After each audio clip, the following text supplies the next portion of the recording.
Hi, I'm Bob, and welcome to Between the Sheets, where we look at Microsoft Excel and related technologies. When Microsoft introduces new features for Excel, they usually do it in the Windows edition first, then bring it into the Mac and web editions later. But not always.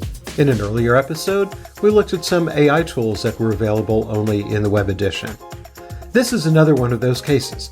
In this video, I want to show you some new features introduced into the web edition that aren't tremendous and earth-shattering, but they are pretty cool and, frankly, I think a long time in coming. So let's take a look and see how it works.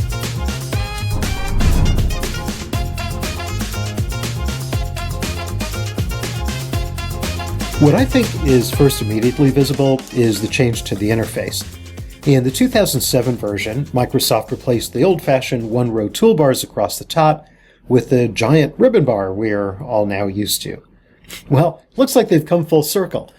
I don't know, maybe users wanted to get that space back because the online version has now reverted to this single-line toolbar.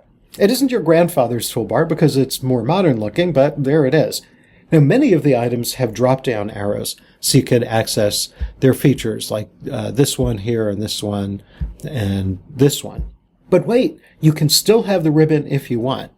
See this down arrow here? If you click that, you can switch back to the classic ribbon.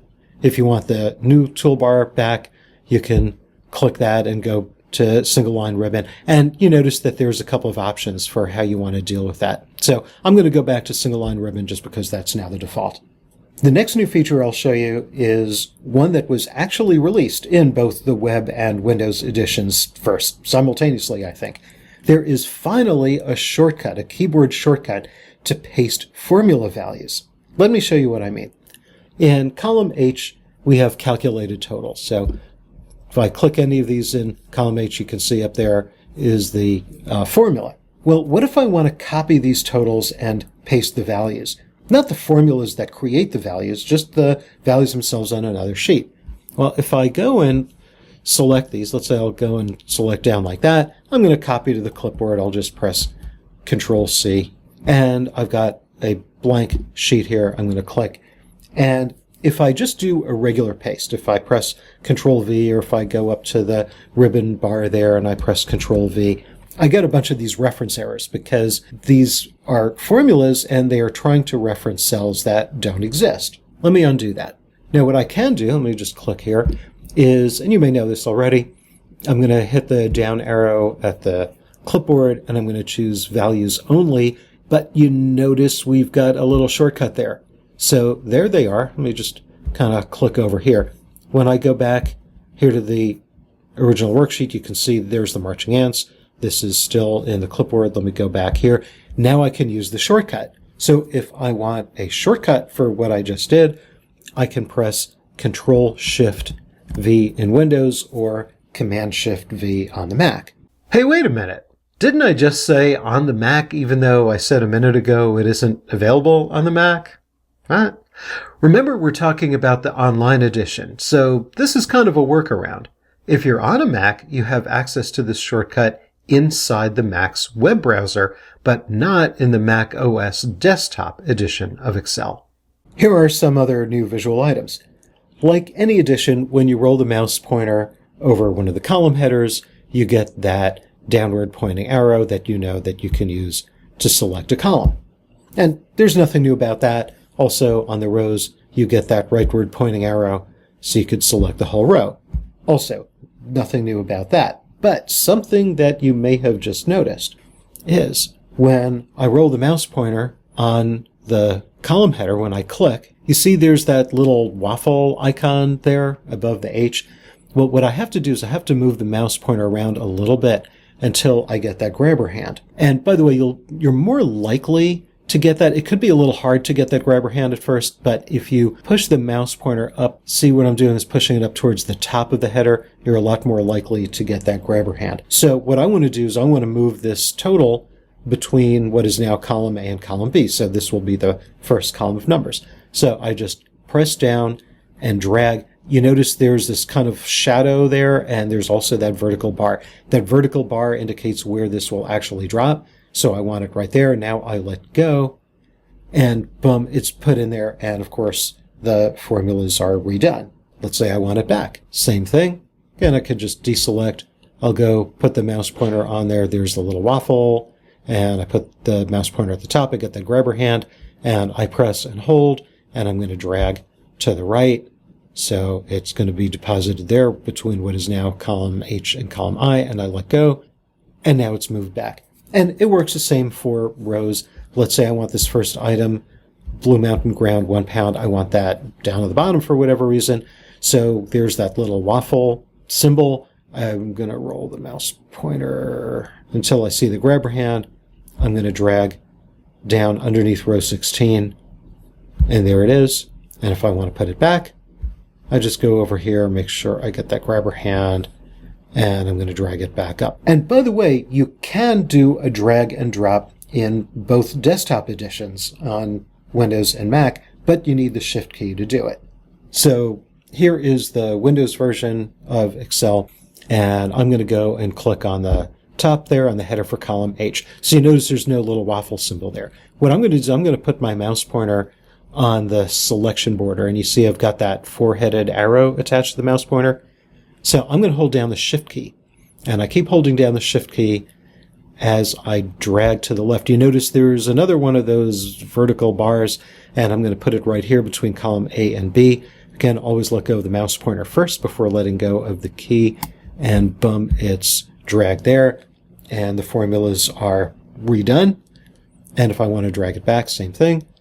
I'm going to select that whole column B, get that four-headed arrow mouse pointer, hold down the Shift key, and I drag back to the right. There's the drop bar between columns H and I let go.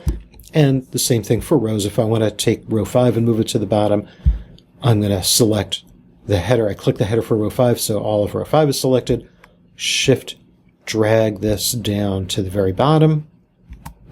There it is. Everything is readjusted. And if I want to drag it to the top, again, click on what is now the row 16 header, get that four-headed arrow, hold the Shift key down, and I keep holding down the Shift key as I drag up and let go of the mouse pointer, and now I let go of the Shift key.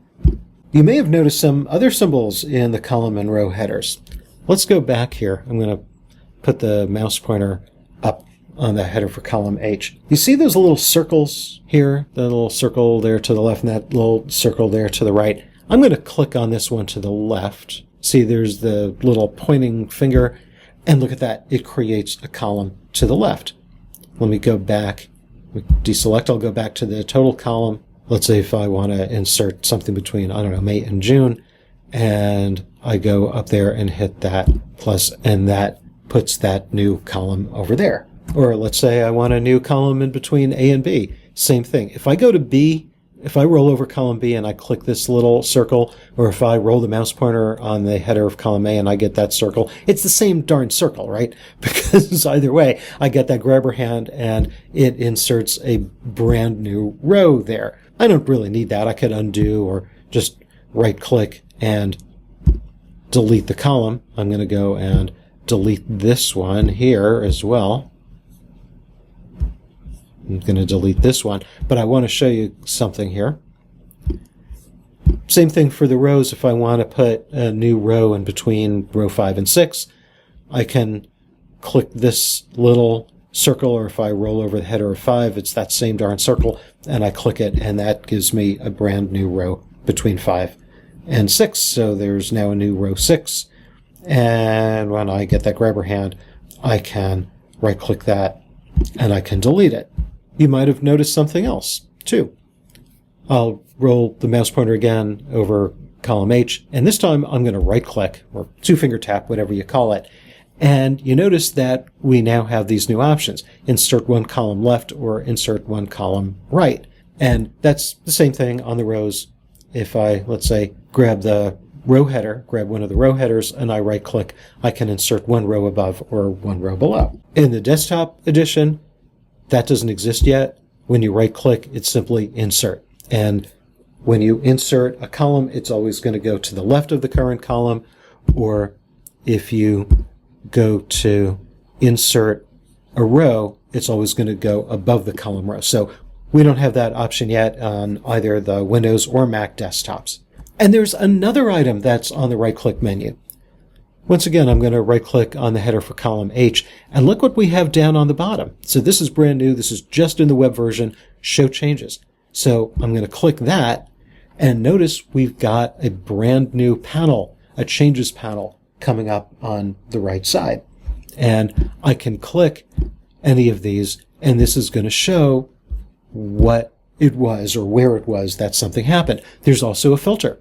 So if I click that filter, I could see, oh, just show me what's happening in this range or this sheet, or I could just clear the filter and kind of go back and start again.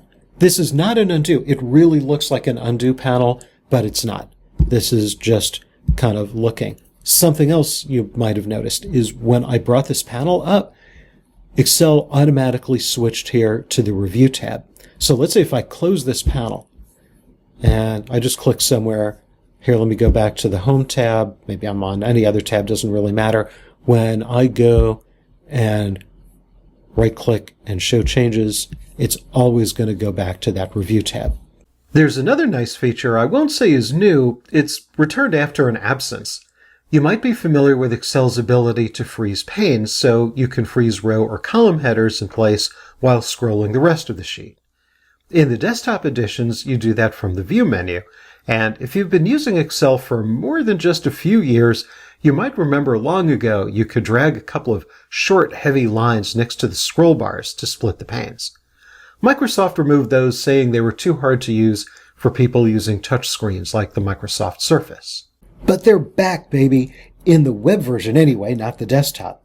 You know that empty gray box in the upper left corner here that you can click to select all the cells in the worksheet? And that's been around for ages and ages. Well, look at what we have to the right and the bottom of that gray box. We've got these vertical and horizontal line. When you put your mouse pointer over this horizontal line and you get the grabber hand, you could drag this. So I'm going to drag down. You see there's that blue line there, that blue horizontal line. So I've got that now underneath row 4. So I've now split that pane. And if I take this one over there and I drag that between column A and B, so now I can scroll out to the right and column A remains locked and I can scroll down and rows 1 through 4 remain locked. By the way, there's an improvement here. When you split the screen in the desktop editions, when you go to the View menu to do that, you have to take the extra step in the View menu of freezing the top or left sections. Otherwise, they could scroll independently, and otherwise the screen is just going to be a mess. But with this technique, you notice the top and left sections of the screen are frozen automatically. So I don't have any scroll bar there, and I don't have any scroll bar down here. So this is automatically frozen. If I decide I want to remove the split, all I do is I get the grabber hand and I drag the lines back to where they came from. And now the split is gone.